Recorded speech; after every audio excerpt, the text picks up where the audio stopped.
Foi a oposición a que decidiu que finalmente a alcaldesa de Cambados cobre un soldo. O goberno local teimou ata a última hora en que o salario da rexedora e de varios dos seus concelleiros saísen adiante de xeito conxunto. O PP acabou presentando unha emenda a esa proposta sacando adiante o soldo de Fátima Abal. Nos entendemos que a máxima responsable do Concello de Cambados, a alcaldesa, ten que ter un salario porque os veciños e veciñas de Cambados teñen dereito a ser atendidos por parte da alcaldesa. Polo tanto, entendemos que ten que estar ali nunha xornada laboral e que debe atender aos veciños as súas inquietudes, as súas necesidades. A emenda presentada polo PP contou co respaldo do BNG e de Cambados Pode. Fátima Abal cobrará 40.000 euros brutos ao ano, mentres que os seus concelleiros seguirán sen percibir un salario.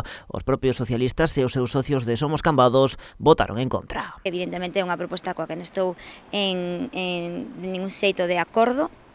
Ademais, é unha proposta que me parece insuficiente, xa digo, para poder adquirir unha plena gobernabilidade do que é o Concello de Cambados, posto que non conto con persoal de confianza, non teño persoal contratado como tiña o anterior alcalde. O goberno local critica o que considera unha pinza entre PP e BNG para obstaculizar a acción de goberno. Con todo, reiteran o seu ofrecemento ao bloque para que se una ao Executivo. Nos creíamos que non ia haber tantas dificultades para poder constituir un goberno progresista, pero bueno, van pasando as semanas, van pasando os meses e non percibimos a vontade que nos desexábamos percibir por parte deles para incorporarse ao goberno, non? E insisten en que as competencias que tiñan o cuadripartito BNG seguen estando en mans da alcaldesa e que aínda hai libre unha vacante na Xunta de Goberno agardando por Víctor Camaño.